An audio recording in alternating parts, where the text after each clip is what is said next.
The exhibition, Visual Voyages, tells the story of how indigenous peoples, Spanish Americans, and Europeans all contributed to understanding Latin America's complex natural world. We see this in the exquisite visual record they left behind, and co-curator Daniela Bleichmar, art history and history professor at USC, is particularly taken by two 16th century maps on display, which tell a story all their own.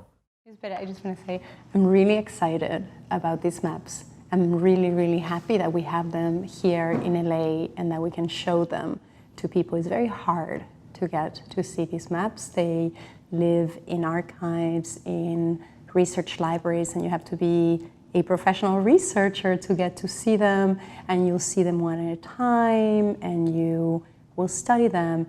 But if you're just a museum goer, it is almost impossible to see them. So this is really special. In the 1570s, the Spanish imperial administration decides that it wants to collect information about its new territories, its new dominions in the Americas. And what they do is they put together a questionnaire.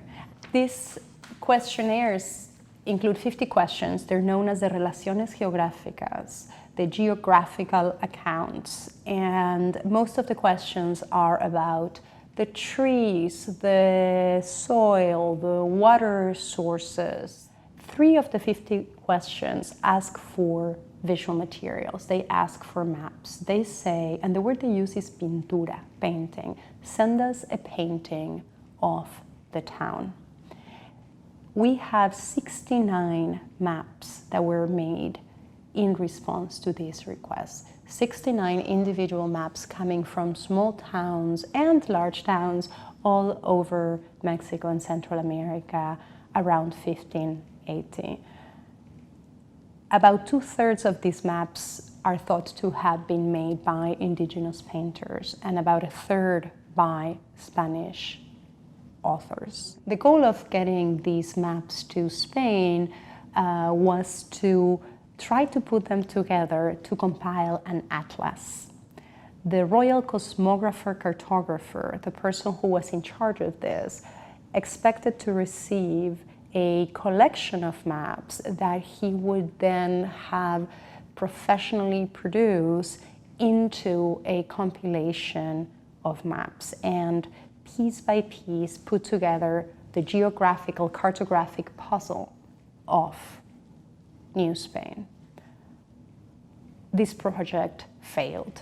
What he got were 69 idiosyncratic local views that could not be stitched together because they were made from a local perspective and a lay perspective. The people who produced these were not professional cartographers. They were not using a grid. They were not using the cartographic standards of the time. They were thinking about the lived experience of space.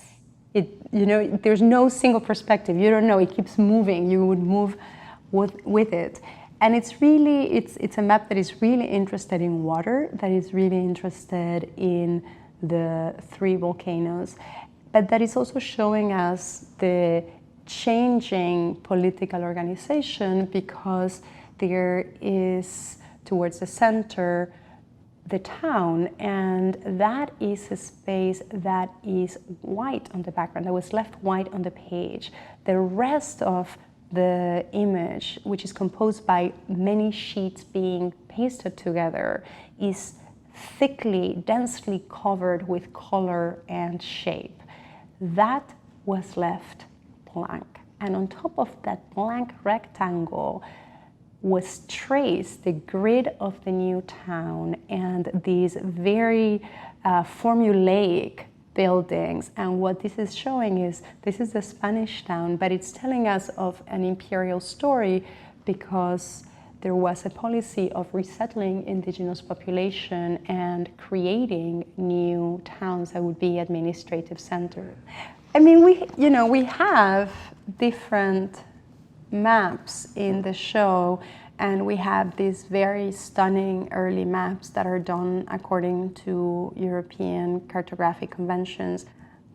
We have Abraham Ortelius's Theatrum Orbis Terrarum, or Theater of the World, from 1570, which is the first ever European atlas, the first European collection of maps, the invention of that genre. The book that is map after map after map after map is in 1570. So this is the cutting edge European cartography produced by one of the most important cartographers in Europe, tapping into a huge network of contributors.